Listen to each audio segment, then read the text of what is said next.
Hey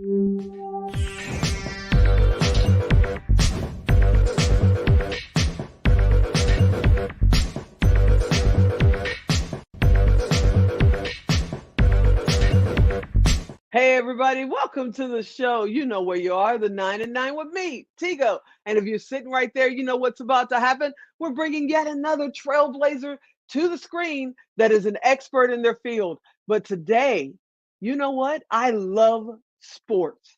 I absolutely love sports. And today we're going to talk about the PGA. We're going to talk about being a play-by-play host, which is amazing. But most of all, we're going to talk about women in media. So sit right there. We'll be right back.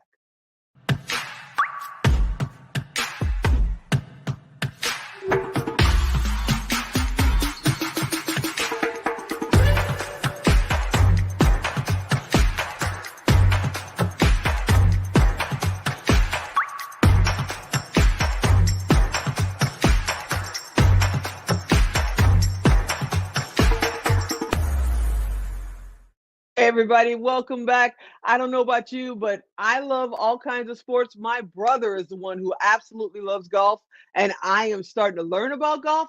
And if I'm going to learn about golf, I need to learn from somebody who's an expert at it, or at least knows the play-by-plays and can tell me why do they chase that little ball around? So Lisa Cornwell is here. Hey Lisa, what's happening? Hey, Theresa, appreciate you having me. I appreciate you being here. Thank you so much. I know you're super busy and you're always out there. You got your amazing book out. We got to talk about that. But how did you get into the world of the PGA?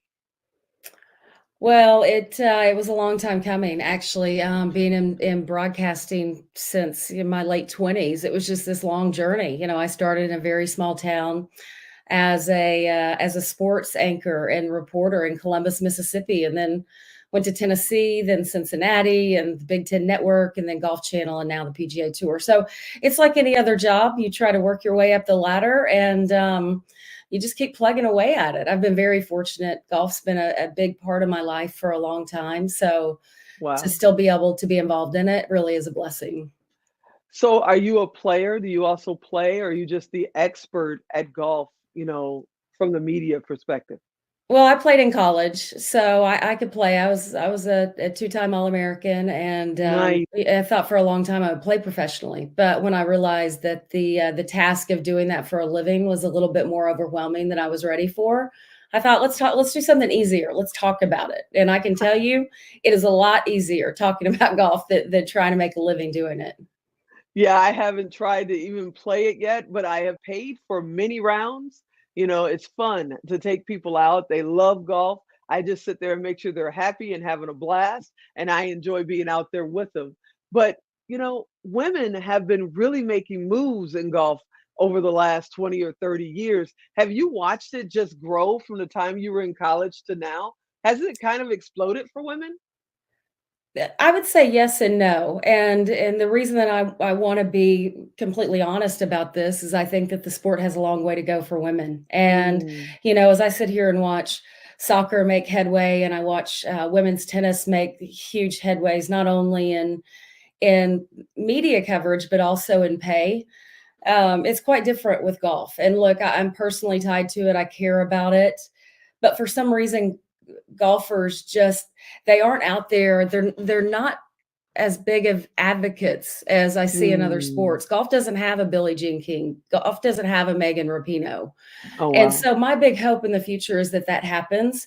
So it continues to bridge the gap more. I mean, the pay divide between men and women. And look, I love the fact that the men are getting paid millions and millions of dollars. I work in the sport. I want them to thrive and prosper. Right. But these women deserve more than what they're making. It has gotten better, but the pay gap is enormous, and we need to do something about it. Yeah, I'm a huge WNBA fan, and that's one of the things I always talk about is the difference in the pay between the NBA and the WNBA. We just had the Super Bowl here, and I watched them talk about all the sports in Las Vegas. The Aces are the two-time world champions. Never mentioned, never mentioned through all of that. And I'm like, okay, we got a long, long way to go. So what made you decide to switch from, you could have went anywhere. You went from golf to being a part of golf and but in broadcasting after, what made you choose golf for your broadcasting career? Well, I didn't initially. So when I was in local television covering different markets, I really wasn't even covering golf. I mean, it was mainly football, basketball, baseball, just these very popular sports. And I worked in Mhm. some great markets for college and professional sporting events. I rarely covered golf, but after spending 10 plus years in the business, when the opening came at Golf Channel, it was a no brainer. I mean, with my background in the sport and then my background in broadcasting, it was a perfect combination to move forward, and I jumped at it. What's the difference that you've done all kinds of sports on the air? Which one is more difficult? What's the difference between like covering football or basketball and then covering golf? Because you do play by play, correct? Yeah, so I mean, obviously, I never played football. I've Yeah. watched it since I was a little kid, and I understand it quite well. And I wanted to. I did play basketball as a young person, so I understood that. I grew up watching baseball, so I've always been a massive sports fan. But Hmm. golf, obviously, having competed at a pretty high level, I know it inside and out. And so the confidence that you speak about when you talk to players and you ask the questions, I'm really big on interviews. I think that they're important in every realm of the media, not just sports, but politically, across the board. And so I think to be able to bring that golf background into something that I'm so passionate about professionally, it was a perfect combination for me. So now you're an author, troublemaker. What's troublemaker about? What made you decide, hey, I got a few minutes in my life. I'm going to be an author now. What made you decide to go that way? And trust me, I know it wasn't a few minutes, it was probably a couple of years. But what made you to decide to take that path as well? Yeah, well, first of all, I'm gonna encourage you to read the book, and I hope that you do because it's a lot about my life story, but the second half of the book, more than that, is dedicated to what went wrong at Golf Channel, and I wanted to speak up about it, about the discrimination that I faced, that I witnessed others facing, really just a very archaic way of operating in this day and time. And people have always joked and said you're such a troublemaker because things happen, and I don't sweep it under the rug. I refuse to remain silent about it. I'm one of those people who wants to talk about it. I want to make things better, not just for me, but the people around me, for young women and minorities coming up, having to deal with some of the stuff that shouldn't still be occurring. And so it just goes to show you that in places like where I worked at Golf Channel at the time, the boys club was still really strong. Mm. And it was my way of trying to dismantle it and to let folks know that in this day and age, if you still behave this way, there are going to be people like me who talk about it and try to do something about it. So it really goes through the journey of what I experienced and then eventually going the legal route and how things ended. But I'm proud of it. I mean, I really am, of all the things I've done in my life, to be able to tell this story and to get some things out there that I wanted to get out there. It was important to me, and I'm really thankful that Triumph Books took the gamble on me, and we got it out last May. I haven't had the opportunity to read the book, but I can guarantee you I will be reading it because it sounds amazing. And I love it when women stand up. That's what we're all about is, women empowerment is huge for us, throughout our company and then throughout my life. I had a sharecropper for a mom and a dad. So, Mm. being able to be there is huge and support others. I know right now there's a young woman, maybe a young man watching this interview, and they're going, I want to play professional golf, or I want to be a commentator, I want to be an author. What advice would you give them, as they're just on that first brick of the yellow brick road, they're just getting started on their journey? That's it's a great question, and I think that, I look at what you do and I can hear the passion and the fire. I don't think you're gonna be great at anything or even good at anything if you don't care about it. And so that would be my first piece of advice, I guess. If it's something that you care about, you want to get your story out there, you want to host a show like what you have going on, you want to write a book, do something, whatever it is, just be passionate about it. Put all your time and effort into it, work hard. And I'm a big believer that people who work hard succeed. I mean, it we have this long list of stories, these are incredible, remarkable stories of people who didn't give up, and it's because they cared about what they were doing, and when you do, you find a way to make it happen. That's amazing. I'm going to go the other way because of a little thing called COVID that shifted all of our lives and is still shifting it. I just had two people tell me they had it a couple of weeks ago. So it's still going on. People found themselves in a whole new environment. They got downsized, they got furloughed, they got laid off, they got fired, and then they got to find a new direction. What would you tell someone about your feelings about fear? What does fear mean to you?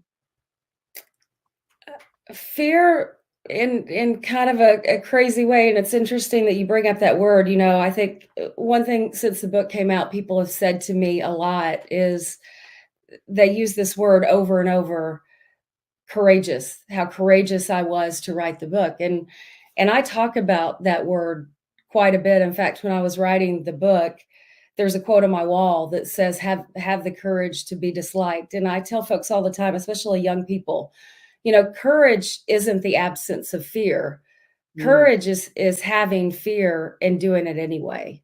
And yes. so, I tell people that fear's okay. There's nothing wrong. Don't shy away from it.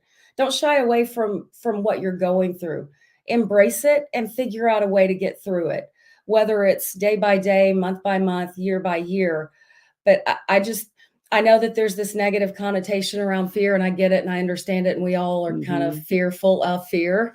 But sometimes embracing it and accepting it is a good way to figure things out. I'm a big believer that things happen for a reason. And, through some of the most difficult things that we've been through, sometimes the best things happen. So I would just encourage people never to give up and never to let fear stop them. So I know we got like less than a minute left. What's next for you and where can they find that amazing book? We can find it on Amazon. You can Google it or put it in there in the search bar. It's also a link to Amazon to buy it is on my website, lisacornwell.com. As for what's next, I mean, I'm going to keep doing my thing with the PGA Tour. I really want to speak to young people. That's what I'm working on now, trying to put together sort of a plan of action to get out and speak to these young folks and, to talk about these words, to talk about courage and fear and pursuing your passions. But really, Theresa, I think life is just about finding your voice. I'm still trying to find mine, but I think that the most successful and really the happiest people in the world, they have found their voice. And so that is my big mission to help people not to let that go and to continue that pursuit forever. You're amazing. Thank you so much for sharing your time with us. I hope you'll come back often. I love powerful women. I love it when they share their stories because I can feel the light bulbs going off Mm, on, with people going, I could do that. That should be me. I need to get out of my own way. And they need people like you, just with the light, just a little bit further in front of them, kind of shining the way and said, hey, there's a pothole. So mm. I think you're absolutely amazing. And I hope you'll come back again. I sure will. I appreciate you saying that. It really does mean a lot. Now that we've spent some time together, I'll call you Tigo. I couldn't do There that you in go. the beginning, but now it's Tigo. So I'll be glad to come back anytime. I appreciate you. Hey, everybody, you know what to do. If you didn't write down the website, if you didn't, don't call me. Don't send me a text message. Go to tigodirect.com, type in PGA, type in Lisa. She's coming up. Send her a message. Say, hey, Lisa, I saw you on Expert Talk. I want to invite you to my event, or can you come and speak, or whatever it is. Where do I get your book? TigoDirect.com. It costs you nothing. It costs her nothing. It's just a way for us to keep this Expert Talk family connected. I hope you enjoyed this episode. You know I did. And I'm looking forward to seeing you next time. Bye bye.